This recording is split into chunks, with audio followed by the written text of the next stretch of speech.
За сайн бацхан үзэгчтэй өнөөдөр бол эмчнэрийн баярын өдөр. Эмчнэрийн баярын өдрийг тохиолдуулаад нэгдсэн эмнэлгийн дарга цогцломоотой бас бид ярилцахаар ингээд өрөөнд нь ирсэн байна. Тэгээ танд эмчнэрийн баярын өдрийн мэндийг хүргье. За баярлалаа. За эмчнэрийн баяр маань ер нь олон улсын баяр юм уу? Монголд ер нь хэдэн оноос эхэлж тэмдэглэж эхэлсэн юм бэ?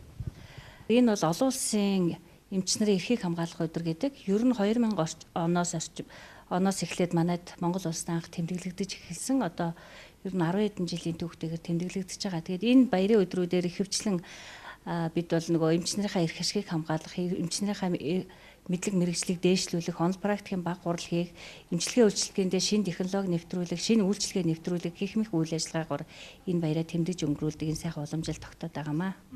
Ер нь аймгийн нэгдсэн эмнэлгийн хэмжээнд ер нь хэдэн их эмч ажиллаж байна. Одоо их эмчийн одоо баярлуулах энэ арга хэмжээнүүдийг ямар хөтөлбөрөөр хэрэгжүүлж байна? Манай эмнэлэгт одоогоор 64 их эмч ажиллаж байна. Тэгэхээр эмчнэрийн баярыг бид нар жил болгон тодорхой хөтөлбөрийн хүрээнд үйл ажиллагаагаа явуулж тэмдэглэж өнгөрүүлдэг. За энэ жилийн тухайд гэх юм бол бид нар хамгийн ихний ээлжинд гэр бүлдээ талархъя гэдэг үйл ажиллагааг онцлог болгож байгаа. Ягаад гэх юм бол энэ олон эмчнэр энэ их амжилт бүтээлийн төлөө өдөр шөнөгүй нойр хоолгүй ингэж ажиллаж байгаа мөртлөө ар гэртээ тавих хайр халамж цаг зав байнга хомс байж идэг. Тэгэд энэ эмчнэрийн ард талд найдвартай ингээд ар гэрийн асуудалгүй авч явж байгаа гэр бүлийнхэнд нь талархах зорилгоор нийт эмчнэрийнхээ гэр бүлийг цуглуулад байгаа.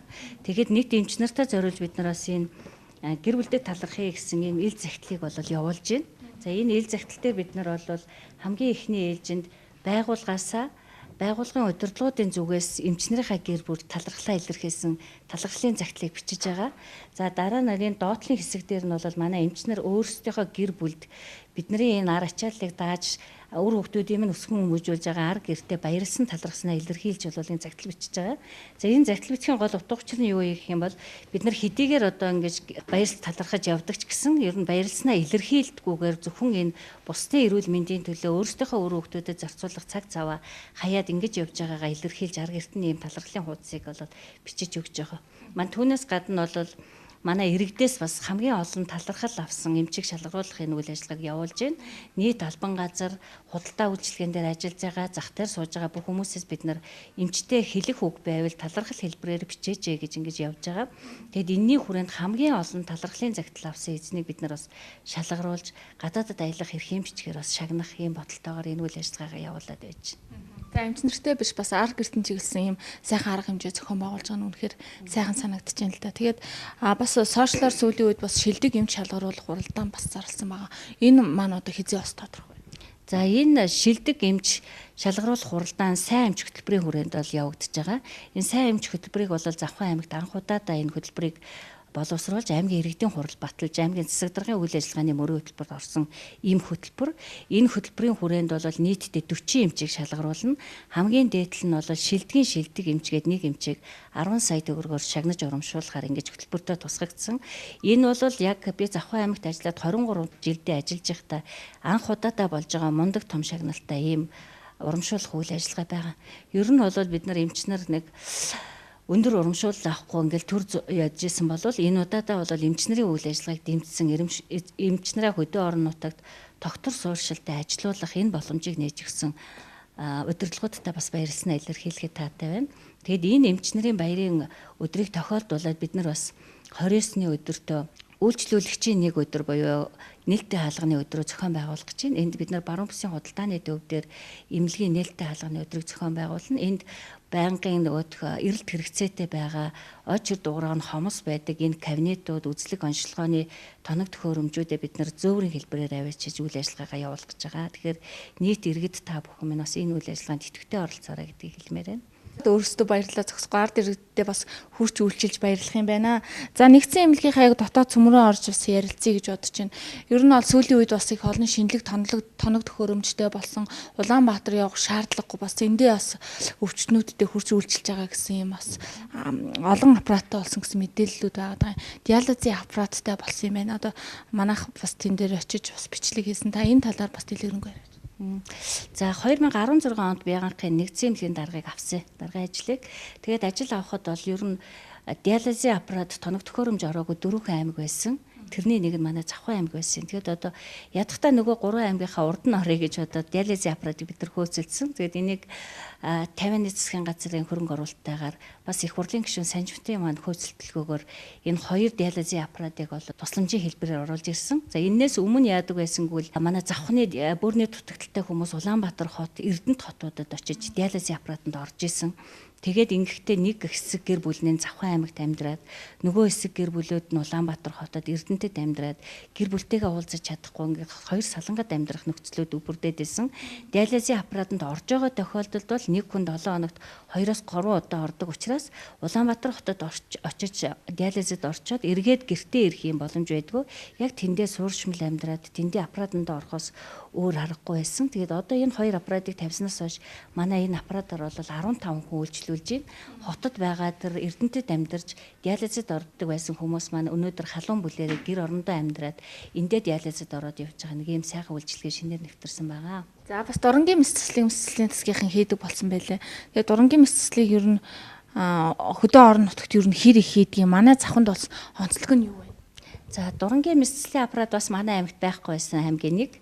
Тэгэд энийг бид нар бас гадаад харилцааныхаа хүчээр манай Францын Эксэ Монголи гэсэн төрийн бас байгууллагын дэмжлэгтэйгээр дурангийн мэсцлийн аппарат хамгийн сүүлийн үеийн тоног төхөөрөмж болох Олимпус гэсэн аппарат эзэг цоо шинээр нь манайд оруулж ирж тусламжаар бас хандварласан байгаа. Түүнээс гадна бол бид нар Франц улсад бас дурангийн мэсцлийнхаа эмчийг явуулж сургаж энэ дээрээ бас дадлагжуулсан. За тэрнээс гадна бас Улаанбаатар хотод дурангийн мэсцлийн хагалгааны сувилагчийг ариутгачтай тоног төхөөрөмжийн инженертайгаа бүтэн бүрэлдэхүүнээр нь багаар нь сургаж авсан. За ингээд 2018 оны 6 сарын дурангийн мэсцлийн аппарат ашиглалтанд орсноос хойш өнөөдөр нийтдээ бол 19 удаагийн цусны мэсцлийн хагалгааг амжилттай хийчихэд байгаа. Тэгээд энэ өмнө нь бол бид нар дурангийн мэсцлээр орох шаардлагатай хүмүүсээ Улаанбаатар хот руу явуулдаг байсан бол одоо өнөөдөр явдал чирэгдэлгүйгээр хөдөө орон нутагта энэ хагалгаа амжилттай хийж байна. Ингэснээрээ бол иргэдэд очих замын зардал, тэгээ бас тээврийн хөлөс, дээрээс нь бас нөгөө хоол зөөх, хүн дагуулж явах гэх мэтлэнгийн эдийн засгийн ачааллыг иргэдийнхаа нуруунаас авч чадсан юм сайхан бас үйлчлэг авсан. Мэсцлийн эмчээ Франц сургасан гэж бас ярьж байна та. Ер нь бол мэсцлийн эмчээс гадна өөр одоо нарийн мэрэгжлийн эмчнэр ер нь гадаадд хэр сургаж байна. Ер нь манай аймгийн мэрэгжлийн эмч нар бол бусад аймагтай харьцуулахад ур чадварын хувьд ямар байна гэж та бүхэнд өгөндөг вэ? За ер нь иргэд бол нэг хөдөөний эмчиг гэхээр л муу муухай юм шиг санаад байдаг. Дандаа мэдлэг мэрэгжилгүй эсвэл хоцрогдсон ч гэдэг юм уу иймэрхүү утгатай өнгө аястай хандаад байдаг. Тэгэхээр манай эмчнэрийн хувьд бол харьцангуй залуу хэдий тийм боловч дадлаг чадварын хувьд бол аюул өндөр түвшинд бэлтгэгдсэн юм мундаг сүүлийн үеийн хүүхдүүд төгсөж ирж байгаа. Тэднэрийгээ бол дотоодод болоод гадаадад сургах энэ үйл ажиллагааг манайх тогтвортойгоор хийж байна. Мөн эрүүл мэндийн яамнаас ч гэсэн энэ бодлогыг дэмжиж маш олон багаар нь юм сургах үйл ажиллагаануудыг явж байгаа. Тэрнээс гадна бас манайх гадаадын хамтын харилцааныхаа хүрээлд бас янз бүрийн чиглэлээр бас эмчнэрээ сулгах энэ үйл ажиллагааг явуулж байна. Нийтдээ одоо манайх 9 эмчигээ гадаадаас сургацсан, 3 сувилгын тусламж эрхэлсэн хүмүүсээ гадаадаас сургацсан, багаараа сургаад ингээд ажиллаад явж байна да. За нэгдсэн эмнэлгийн үйл ажиллагаатай танилцж байхад хамгийн их таалагдсан юм маань одоо хөдөө орон нутгаас ингээд очир дугаар захиалаад шууд холбогдоод утсаар захиалга өгдөг. Ингээд явдал чирэгдлийг нэг багасгадаг энэ их үйлчлэгээ нэвтэрсэн юм байна. Энэ талаар бас. За одоо энэ 19 оны 8 сард аймгийн нэгдсэн эмнэлэг байгуулагдсны 90 жилийн болох гэж байгаа. Үүнтэй холбогдуулаад бид нар 2017 оноос хойш үйл ажиллагаануудаа шин дэвшилтэт технологиудыг нэвтрүүлсэн.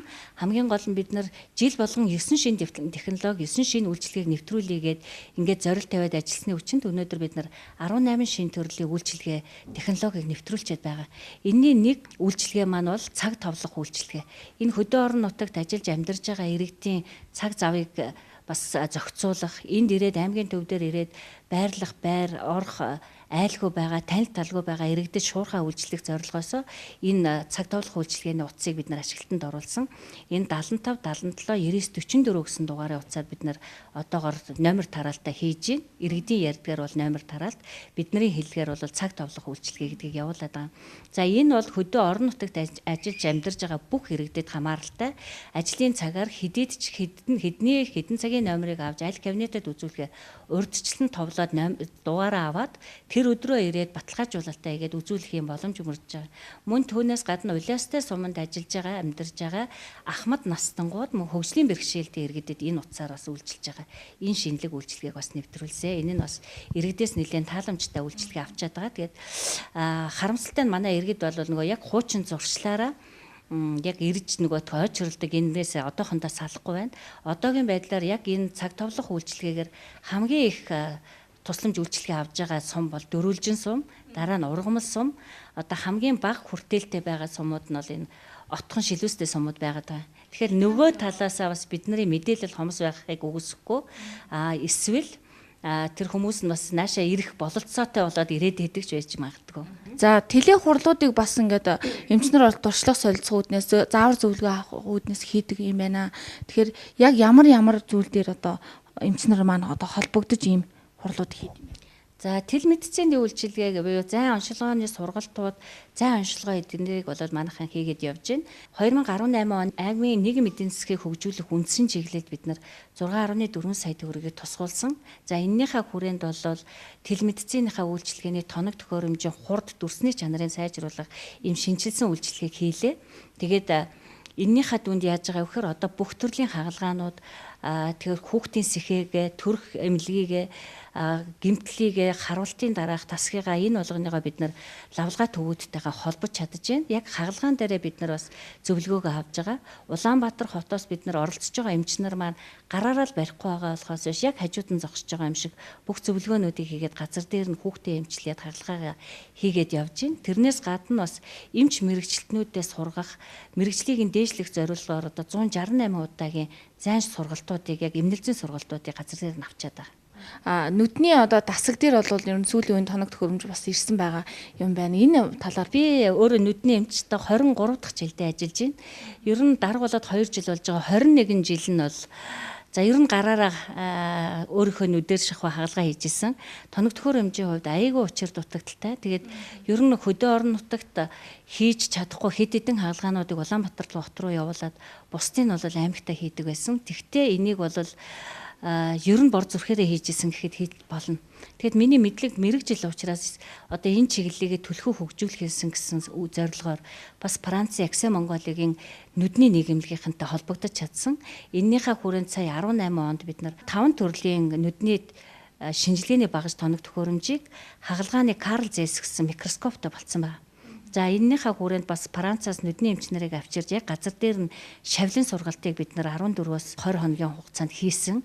За энд нийтдээ бол нэг 20 хэдэн хүнд болрын мэс засал тэгээд 60 хэдэн хүний оншилгоонуудыг заавал Улаанбаатар хот руу явж хийгддэг оншилгоонуудыг аймаг орон нутагтаа хийсэн. Тэгээд одоо бол хөдөө орон нутагтаа болрын мэс заслыг хийдэг ийм сайхан давуу талтай болсон. Өмнө нь бид нар бүх настангуудаа болор хийлэг гэд хот руу явуулдаг байсан бол өнөөдөр аймагтаа хийгээ явж байгаа. Энэ сайхан амжилттай байгаа. Оршуулгын машин бас нэгдсэн эмнэлэгт ажилтдаг юм байна. Улаанбаатар хот руу нислэггүй болсон учраас бас хүмүүсээ яаж тээвэрлж авч явж байна. Бас тоног төхөөрөмж одоо хангагдсан тийм машин тэрэг юу вэ? За парк шинжилгээний тухай гэх юм бол сүүлийн 4 жилдээ болоод баг хийгдэггүй гэхэд болно.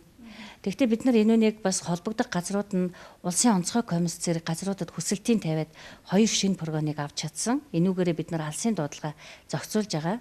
Ойрын түргэн тусламжийн машинууд маань ер нь алстаа яваад агтлагдсан машинуудаа бид нар ойртой аваад яваад байгаа. Тийм учраас ер нь ойрын түргэн тусламжийг яг газар дээр нь өөрөөр хэлбэл өвчтний гэрээс эмнэлэг хүртэлх тусламжийг үзүүлэх бололцоо их муутай. Яг гэвэл дандаа Оросын машинууд нэсэлгтэй тэрэгнүүд ордгоо машиныхаа явцад дундтаа бол өвчтөндөө үйлчлэгээ үзүүлэхийн боломж хомс байгаа учраас бид нар нэг аймгийн нэгдсэн эмнэлэгт ажиллаж байгаа тэтгэврт гарсан ахмад эмч нарын хүүхдүүдэд санал тавьсан. Манайхад ингээд нэг тусламж үзүүлээч гэгээд тэгээд хандвийн журмаар нэг Делика гэдэг машиныг аваад эмнэлгийн тоног төхөөрөмжийг тоноглосон. За ингээд сая онгоц нисгэ болсноос хойш бид нар яг тэр Деликагаар Улаанбаатар хот руу өвчтнүүдээ зөвөрлж байна. Зайлшгүй зарим нэг Говьалтай аймаг руу энэ шорон зам дээр тээвэрлэх шаардлагатай тохиолдолд тосон цэнгэлийн нэгдсэн эмнэлгийн зөөврийн машиныг тоноглогдсон машиныг гуйж өвчтнүүдэд хүргээд байгаа. За тэр шарил зөвөрлөх тэргийн тухай гэх юм бол ер нь хөдөө орон нутагт нэг онцлог байдаг. Тэрний үг бол танил тал ихтэй, найз нөхөд ихтэй учраас байнгын л нөгөөх бүхэл ажилд бол эмнэлгийн тэргийг гуугаад нэг юм зовлонтой үзэгдээд байсан. Тэгэхээр бид нар ер нь зориултын тэргээр нь бол энэ шарилыг зөвөрлөх нь зүйтэй юм байна гэд Ер нь бол нэг актанд гарсан програмд бүтэн парк шинжилэлт хийсэн. Бүх сэлбгийн шинээр тавиад ингээд юугаа прогоно тоноглоод арыг нь тоноглоод ер нь оршуулгын зорилттойгоор бол буйны үйлчлэгэнд гаргахаар тоноглосон байгаа. Тэгээд энэ мэдээж тодорхой хэмжээний төлбөртэй тусламж үйлчлэгэнд хамрагдсан. Яг ингээд зориултын тэрэг нь гараад ирэхээр манай иргэдийн үйлчлүүлэх үйлчлэгээ бол ихсэж байгаа. Нөгөөх хэр баргийн энэ тэндээс хүмүүсээс прогон тэрэг гуйхаа болоод яг энэ зориултын тэргээр нь үйлчлүүлээд шарил хадгалах үйлчлэгийн давхар явж байгаа учраас энэ үйлчлэгээ маань арай болсон хүн болгонд нөгөө талигаачийнхаа араас буян сайн сайхныг боддог учраас арга эртэж тэр манай үйлчлэгээнч тэр айл алдаа сайхан эрэг нөлөөтэй байна. Эцсийн эмнэлгийн хамгийн их хүн божигнд хүмүүс үйлчлүүлдэг газар бол амбулаторын цэцэг байдаг. Тэгээ амбулатортой одоо энэ тэнд одоо ингээд олон дэлгэцүүдийг суйрлуулсан байна. Энэ одоо ямар учиртай юм? За энэ дэлгэцийн үйлчилгээ гэдэг бол 3 дугаар шатлалын эмнэлэг буюу лавлгаа төвөдөд Улаанбаатар хотод аль хэдийн ашиглалтанд орсон энэ үйлчилгээ л дээ. Гэхдээ манай хөдөө орон нутагт хийгдэж амжаагүй яваад байсан. Тэгээд энийг бид нар сая бүх амбулаторын кабинетуудын үүдэн дээр дэлгэцийг байрлуулсан. За энэ нь хоёр талын ач холбогдолтой. Нэгдүгээрх нь бол нөгөө иргэдийн дунд цагаалалттай хүн болгоно л нэг хүн дагуулаад урдуур нь орочоод байна гэдэг нэг яриа байгаад байдаг. Нөгөө талаасаа бас ойчир дуурай аваагүй хүмүүсээ дотроос нь худлаа нэр дуудаад авчаад байна гэдэг нэг ингэж яриад байдаг. Тэгэхээр энэ иргэдэд энэ үйлчилгээг, эмнэлгийн үйлчилгээг ил тод байлгах үүднээс энэ дэлгэцийн үйлчилгээг бид нар ашиглалтанд оруулсан. Энийг бүх эмч нарынхаа компьютертэй нэг цэгийн үйлчилгээтэйгээ онлайнаар холбоод өгсөн учраас өглөө номер авсан хүмүүсийн нэрс тэр гадаа байгаа дэлгэцэн дээр жагсаад гараад ирэх юм. Тэгэд эхний хүн үзүүлээд гарсны дараа дараагийн орохын хүнийхээ нэр гараад ирж байгаа учраас урдуур хойгуур нь хүн оруулчлаа, номергүй хүн үзүүлчлээ гэж хардах юмгүй болоод өвчтөнгүүд өөрөө өөрсдийнхөө эмчийнхээ үйл ажиллагаанд хяналт тавих боломжтой. Нөгөө талаасаа хэн гэдэг өвчтөн хэдэн цагт үзүүлэх вэ гэдгийг дэлгэцэн дээр гараад ирж байгаа учраас заавал энд хүлээгээд суух шаардлагагүй явж ажлаа амжуулж агаад эргэж ирээд тухайн цагтаа орох юм боломжийг бүрдүүлж гисэн. Өөрөөр хэлбэл үйлчлэгээний ил тод байдлыг иргэдэд гаргаж өгсөн ийм л үйлчилгээ болоод байгаа. Одоо өвчтнүүдийн одоо оншиг тодруулах хамгийн гол хүмүүс бол лабораторийн засгийнхан байдаг тий. Тэгэхээр хамгийн их тоног төхөөрөмж шинжлэгдсэн байгаанаас харагдчихсэн. Лабораторийн засгийн хувьд бас мэдээлэл. За лабораторийн засгийн тухайд бол 2 сайхан шинэ үйлчилгээ байгаа манайд. За лабораторийн засаг анх намайг ажилд авахад өдөртөө 40 орчим хүний шинжилгээ аваад өдөртөө ойчрлоод ингээл бөө юм болдог байсан. Хуучнаар нөгөө социализмын үеийнхаар ярих юм бол нэг махан дээр сүүн дээр ойчрлж байгаа юм шиг тийм ойчир дуурайтай байсан. Тэгээ бид нар лабораторийн тоног төхөөрөмжийнхаа бас хүчин чадлыг сайжруулад өнөөдөр бол нэг 120-оос 140 хүний шинжилгээг авж байна. Өдөртөө шинжилгээнүүд нь бол гарч байгаа. Ойчир дуурайлт байхгүй болсон. Хоёрдугаарт нь лабораторийнхоо тасгийг бүх амбулаторийн эмч нартайгаа болоод нэг цэгийн үйлчилгээтэйгээ онлайнаар холбосон. Тэгэхээр нөгөө шинжилгээний хариунууд маань эргээд шууд шинжилгээнд явуулсан эмчийнхаа компьютер руу шууд онлайнаар орчиж байгаа. Шаардлагатай хариугаа авъя гэсэн хүмүүст нь бид нар цаасаар хэвлэж өгж байна. За нөгөө нэг үйлчилгээ маань сорц тээвэрлэх үйлчилгээг бид нар амжилттай хэрэгжүүлж байгаа. Энэ маань юу гэвэл улаастай суманд ажиллаж байгаа амьдарж байгаа иргэд аймгийн нэгдсэн эмнэлэг дээр ирж хөдөөнийхөнтэй цуг ойчрлаж ойчир дуурайд стралал үүсгэхгүйгээр зөвхөн өрхийнхөө эмнэлэг дээр шинжилгээ өгөх боломжийг бүрдүүлсэн. Өглөө болгон өрхийн эмнэлэг дээр улаасны иргэдийн шинжилгээг авж байгаа. Шинжилгээнийхэн сорцыг манай эмнэлэг дээр өрхийн эмнэлгүүд зөөвөрлж авчираад бид нар хариуг нь өрхийн эмнэлэг рүүгээ онлайнаар явуулчихж байгаа. Тэгээд тэндээсээ хариугаа авчих юм боломж урж байгаа. Тэгэхээр шинжилгээний хариу авах гэж эмнэлэг дээр ирэх шаардлагагүй болсон. Шинжилгээ өгөх гэж эмнэлэг дээр ирэх шаардлагагүй болсон. Гэрээсээ иргэндээ ойртсон ийм үйлчилгээг бүрдүүлж гисэн ийм сайхан үйлчилгээ болсон. За та богдын Монгол багийн иргэн. Одоо шинжилгээ өгөө явж. Шинжилгээ өгөө явж байна. Бид нар одоо энэ ойрхон ард түмэнтэйгээ орохын сайхан хэсэгтээ шинжилгээ өгөх учраас амар сайхан байна шүү дээ. Тэгээд даралт маралт ихтүүл тариад өгчин. Эндээ хэрэг тариулчин. Тэгээ гадуур өстөө нээлгэх шаардлагатай бол нээлгүй л чинь. Энэ баг дээр энэ юу үйлчлэгээ яана гэдэг чинь өстөө сайхан юм. Тэгээ энэ баг сайхан цэвэрхэн эмч совилогч нар наашсан сайтай. Үйлчлүүлэхэд ер нь сайхан таатай сайхан байна. Та бас энэ баг дээр шинжилгээ авахаас өмнө бол нэгдсэн эмнэлэг дээр очиж ойчрлоод нэг бүтэн өдөр өглөө яагаад ч хөхт ойчр авчих юм чинь. Тэгээд очиод өгөөж ойчрлж байгаа арай ч юм аа өгөөд хөл гар муутай усууд гизүү шít хөл. Энд тест ойрхон сайхан байна. Энэ сайхан цэвэр тоглог орчинд ингээд явдал суудалгүй шинжилгээгээ өгөөд бие үзүүлээд ингэ нэгдэг чи одоо ер нь ховор тохиолдол шүү. Өрхийн эмнэлэг дээр шинжилгээ авснаар ер нь ард иргэдэд ямар давуу талтай байна? Давцгоос шинжилгээ өгөө явж байгаа. Шинжилгээ бол одоо бүр сайхан болцсон.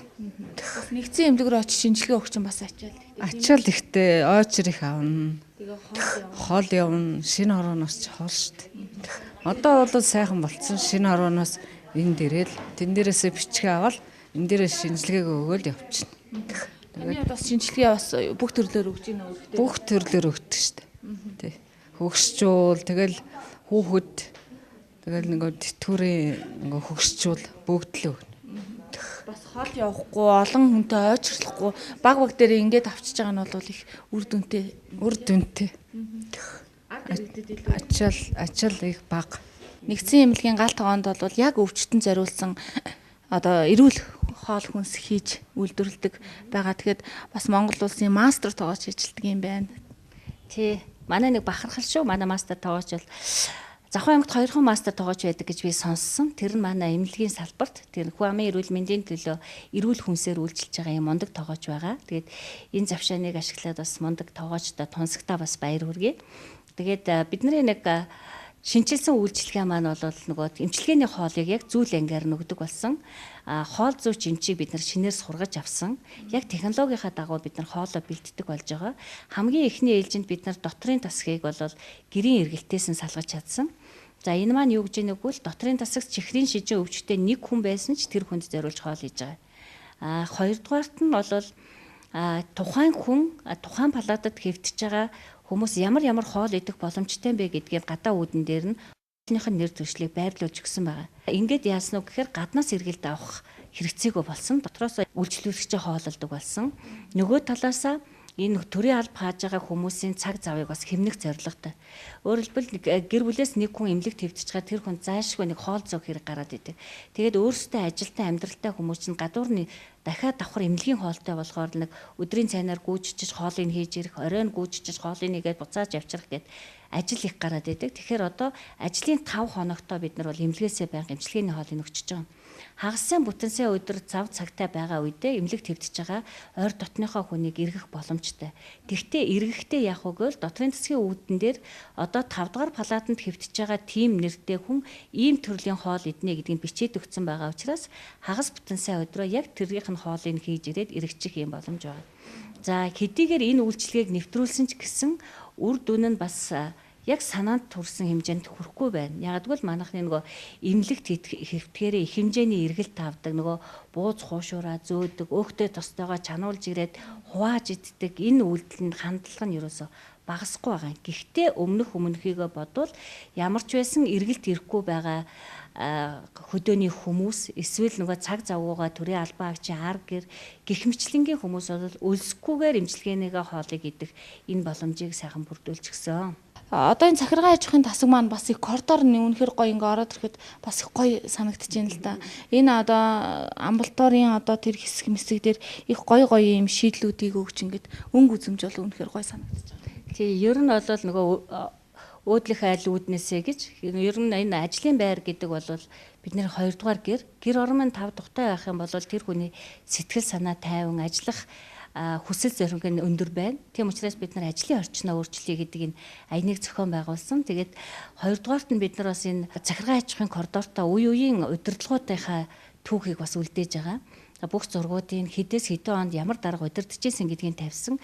Энийг яагаад ингэж анх олж харж санаачилсан бэ гэх юм бол ерөн сүүлийн үед бол бараг 80% нь 80-аас дээш хувь нь бол дандаа залуучууд болчиход байгаа. Тэг хэдэн онд ямар дарга удирдахжсэн, яаж ажиллаж ирсэн гэдгийг сүүлийн үеийн хүүхдүүд бараг мэдэхгүй тийшээ хандж байгаа учраас түүхийг бүтээх үүднээсээ бас н коридорто үеийн удирдлагуудыг тавьж тэрний үед ийм юм хийжсэн, бүтээж исэн гэдгийг бид нэр архивлж байна. Нөгөө талаасаа бас нөгөө эмч эмнэлгийн ажилчдынхаа нэг ажиллах нөхцөл бололцоог сайжруулж байгаа.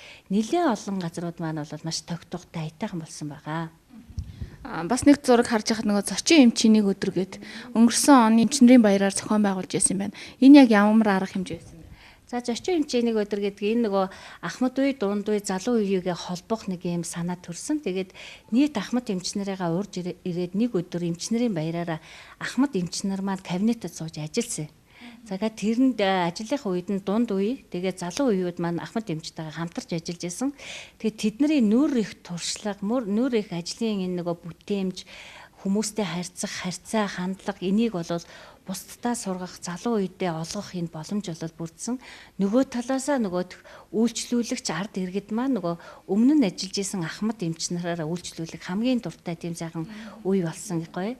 Нөгөөх яг тэр өдрөө бид нар давхцуулаад бас нийт эмнэлгийн ирчүүдээ эрэгтэй ажилчдаа цуглуулад аз жаргалтай гэр бүл тэгээд асар их төвчээрийн зал ад жаргал байдаг гэх мэтлэнгийн лекц сургалтуудыг яваад бүх нэгдсэн эмнэлэгт ажиллаж байгаа ирчүүд архинаас татгалзаж лайктаж бас нэг үйл ажиллагаагаа явуулсан. Одоо аймгийн нэгдсэн эмнэлэг дээр ажлын байран дээр архитан согтуурах, томилтоор явахдаа архитектурын согтуурах энэ бүх үйл ажиллагаа талсан зогсоодсон. Тэрнээс гадна архинаас гадна бас өөрсдийнхөө тамхи гэсэн энэ хэрэглээнүүдийг бид нар хайж чадсан. Ер нь бол хүний эрүүл мэндийн төлөө ажиллаж байгаа эмнэлгийн ажилчид бид нар мэрэгжлийн ч бай, мэрэгжлийн бусч бай бүгд бол өөрсдөө үлгэр дуурайлуулж бусдад энэ хорцолсоос татгалзах энэ уриалгыг бол өрнүүлээд байгаа. За зөв дадал зуршлыг бий болгож байгаа юм байна. Бие бэлдрийнх нь хувьд бас хүмүүстэй их анхаарч чирэгжүүлэлтийн кабинетаа бас үйл ажиллагаа явуулж байгаа нь харагдаж байгаа. Энэ бас мэрэгжлийн хүнээр бас дадлагжуулж байгаа шиг байна. За бид нар бол яг биеийн тамир чирэгжүүлэлтийн багш арга зүйч гэдэг хүнийг шинээр ажлын байраар хангасан. Тэгээд энийг авсан гол утга учир маань юу гэвэл өөрөө бид нар хүмүүсийн эрүүл мэндийн төлөө ажиллаж, эрүүл мэндийг зөвлөдөг хүмүүс өөрөө зөв дадал хандлагатай байж, өөрөө зөв хөдөлгөөнтэй байж, өөрөө зөв хооллож ийж болгох хэрэгтэй. Тэгэхгүй өөрөө жингийн илүүдэлтэй байж бусдыг туургавал эмчийн хувьд бол авж байгаа үйлчлүүлэгч байгаа хувьд үнэмшилгүй санагдана. Тийм учраас бид яг мэрэгжлийн хүнийг аваад өнөөдөр нэгдсэн эмнэлэгт ажиллаж байгаа 300 гаруй хүмүүсээ 5 сорилоор нь яг бүгдийн сорилыг авсан. Хинний аль төвшингийн эмчилж эрүүлжүүлэх шаардлагатай байгаа юм бэ? Алийг хөгжүүлэх юм бэ гэдэг нэгдсэн төлөвлөгөөнүүдээ гаргасан ажиллаж байгаа. За ингээд нийтдээ бол энэ хүүхд маань ажилд ороод ерөнхийдөө нэг 4 сар орчим болж байна. 4 сарын хугацаанд тасгаараа ээлжилж бид нар цагийн хуваар гаргаад энэ үйл ажиллагаанд явж байгаа. Одоо 4 сарын хугацаанд хамгийн дээдл нь бол 9 кг-ыг хүртэл жингээ буруулж чадсан.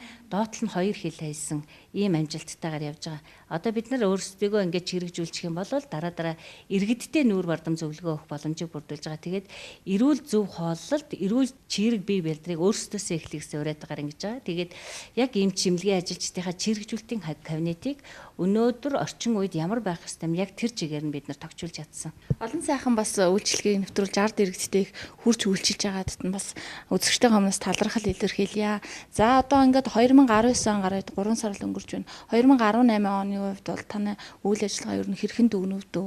За яг аймгийн нэгдсэн эмнэлгийн тухайд бол харьцангуй гайгүй. Ер нь бол баруун таван аймагт хүүхдийн эндэгдэл бол бусад аймагуудтай харьцуулах юм бол аймагуудын төвшин дунджаас бол өндөр байгаа. Тэгэхдээ тэр дотроосоо бол аймгийн нэгдсэн эмнэлгийн үзүүлэлт бол бас ч гэж учиртай байгаа. Тэгэхээр бид нар бол сүүлийн жилүүдэд жилээс жилд ирэх тусамдаа хүүхдийн эндэгдэл, няраа эндэгдэл, нялхсан эндэгдэл гэдгээ бол байнгын бууруулад амжилттай ажиллаж байгаа. Таны бас одоо бодод төлөвлөсөн маш их ажил байгаа. Одоо ойрын үед төлөвлөсөн ямар ажлууд байна? Тэр талаар бас асуумаар байна. Хийх гэж байгаа, бүтээх гэж байгаа, тэгээд төлөвлөж байгаа ажлууд маш их байна. Хамгийн гол нь энэний цаанд ажлын цаанд дандаа санхүүжилт байгаад байдаг. Энэ нэлээд асуудалтай. Тэгэхдээ бид нар 2019 онд дахиад хэд хэдэн шинэ технологи, шинэ үйлчилгээнүүдийг нэвтрүүлнэ. Хамгийн эхний ээлжинд бид нар нярайн тасхыг шинээр зохион байгуулна. За энэнийхээ бэлтгэл ажлыг хангаад ерөнхийдөө 4 сарын 15-наас хойш уламжлалтын ангаах ухааны төв манай хүүхдийн засгаас нүүчих юм бол эндээ бид нар зохион байгуулахаар шийдчихэд байна. Хоёрдугаарт нь нярайн засгийг шинжилэн зохион байгуулж байгаа гол утга учир нь юу гэвэл ер нь аймагт нярайн эндэгдэл бас өндөр байгаад байгаа. Тэгэхээр энийг бууруулахын тулд зайлшгүй тасаг шаардлагатай байгаа. Нөгөөтэйгөр энэлийн чиглэлээр мэрэгших эмч нарыг дадлагжуулах, чадваржуулах энэ ажлаа хийж байна. За нөгөөтэйгөө сурфактант эмчилгээ гэдэг бид нар цоо шинээр оруулах гад тендерийнхаа үйл ажиллагаанд энийгээ тусгацсан эм тангаа автсан бэлэн байдлаа хангацсан байж байна. Өнөөдөр бид нарт гол шаардлагатай юм юу байна гэвэл нярайн амьсгалын аппарат шаардлагатай байгаа. Тэгэхээр нярайн амьсгалын аппарат маань 170-180 сая болчиход байгаа учраас яг эмнэлгийн төсвөөс бол харьцангуй хол хөндөй болчиход байгаа. Тэгээд энийг зохих газруудад нь энэ тентхийн сангуудад, төрийн бас байгууллагуудад, хандивлагч газруудад, эрүүл мэндийн яамд гээд хандаагүй газаргүй хандаад явж байна. Гэхдээ хөөцөлдөд ямар ч байсан энэ нэгэ энэ жилдээ оруулнаа. Хоёрдугаарт бид нар дурангийн мэдцэлийн шинэ тоног төхөөрөмжтэй болсон учраас эмэгтэйчүүдийн дурангийн мэдцэлийг 19 онд шинээр зохион байгуулж оруулна. За 3 дугаарт нь аймгийн нэгдсэн эмнэлгийг бид нар зүрх судасны эмгэгээс чиглэлээр тэргүүлэх чиглэлээ болгож хөгжүүлэх гээд төлөвлөж байна. Өөрөөр хэлэх юм бол баруун 5 аймагтаа бид нар Завхан аймаг зүрх судасны чиглэлээрээ тэргүүлэх чиглэлээ тодорхойлж байгаа. За хүний нөөцийн тухайд тоног төхөөрөмжийн хувьд бол манайх харьцангуй өндөр сайн бэлтгэгдсэн. Манайд 2 зүрхний эмч бол аймагтай төдийгүй улстай яригддаг юм мундаг эмч нараа. Тэгэхээр манайх бол нөөцийн хувьд бол хангалттай байгаа. 19 онд бид нар бас бүлэн хайлуулах эмчилгээг хөдөө орон нутагт анхудаадаа шинээр хийх гээд ингээд төлөвлөд байж байна. Тэгээ 90 жилийн хойд маань болох гэж байгаатай холбогдуулаад бид нар 9 том бүтээлч ажил гэдгийг гаргацсан явж байгаа. Тэгээд хамгийн наазахын асуудал гэх юм бол эмнэлэг тойрсон замын асуудал байгаа. Тэгээд энэ шорон замтай учраас манайх хурд дундас ихцээ жилдээ бол бас нэг өвчтөе хүн битгэл баг эрүүл хүнээ явахад машинтай явахад дэгэнтэй догонтой юм зам үүсчдэг учраас энэ үнийг асфальтах сүүлийн үеийн гэрэлтүүлэг, басаадарч шимэглэх гэх мэтлэнгийн том ажлууд бол байж байгаа. Хоёрдугаарт нь бид нар бас ардталтай биеийн тэмрийн талбайг бас байгуулсан. Энийг бол өөрсдийнхөө ажилчдын нөөц бололцоогоор бас хийсэн байгаа. Тэгээд энд маань эмнэлгийн ажилчид уран дулаан цагт өөрсдөө чирэгжиж тоглохоос гадна бас манайд хэвтийн эмчилүүлж байгаа үйлчлүүлэгчид нь хөнгөө өвчтнүүд маань бас гарч тэн дээрээ дасгал хөдөлгөөнөө хийх, тоглох, чирэгжүүлэх энэ үйл ажиллагаа явж байгаа. Чадвал энийгээ бас цааш нэг спорт зал болгочих юмсан гэсэн хүсэл мөрөөдөл бас байгаа даа. За бас нэг хүсээд мөрөөдөд байгаа нэг маань юу гэвэл бас тоноглогдсон тээврийн хэрэгсэл ялцчгүй одоо Улаанбаатар хот руу бусад аймагуд руугаа за түнчрэн аймаг дотроо гэрээсээ нэгдсэн эмнэлэг хүртэлх эмнэлгийн тусламж үйлчилгээг нэг төгс хөгжүүлчих юмсан гэх мэтлэнгийн их том ажлуудыг бид нар бас төлөвлөжээд ажиллаж байгаа. За маш их олон ажил төлөвлөж байгаамаар ажлуудаа бас ажил хэрэг болгож эргээд уулзнаа гэсэн ерөөлийг тавья. За одоо эмч нарын баярын өдөр мэдээж эмч нартай хамтч мэдлэгээ төвшүүлэх байхаа. За нийт эмч нартай баярын мэнд хүргэе. Одоо хамт олонныхоо хүчээр, та нарынхаа хүчээр өнөөдөр аймгийн нэгдсэн эмнэлэг бас тодорхой хэмжээнд шин дэвшилтэд технологиудыг шин үеийг бас нээж чадсан. Энэ их нөр хөдөлмөрийн ард бол та бүхэн минь байгаа шүү. Та бүхэнтэйгээ үргэлж хамт та бүхэн минь завхны хүн ардын эрүүл мэндийн төлөө өөрсдийнхөө унтах нойр идэх хоолоо багасгаж өөрийнхөө үр хүүхд хань ижилдээ зарцуулах цагаа хумслаж энэ хүний ардын төлөө бас нэг үхэл амьдралын заг дээр тэнцсэн хүнд бурхан чөтгөр хоёрыг яг амь тэнсэд зодолдож явах энэ үед нь бас бурхантай нийлж гар сунгаж иргэдийнхаа эрүүл мэндийн төлөө гараа сунган аварч үл таних хэн нэгнийх нь гэр бүлд нь аз жаргалыг бэлгэлж байгаа нийт эмч нартай баярын мэндийг хүргье. Та бүгдээрээ бүр байнгын бахархаж явдаг шүү гэдгийг хэлье. За Ерөөл Баатар шгээх сайхан үг хэллээ. За энэ удаагийн маань ярилцлагын төчнөр нэгдсэн эмнэлгийн дарга цогцлмоо урагдан оролцлоо. Нийт эмч нартай шинэ цохон төлөв үзийнхаа өмнөөс үзэгчдийнхээ өмнөөс бас баярын мэнд хүргье.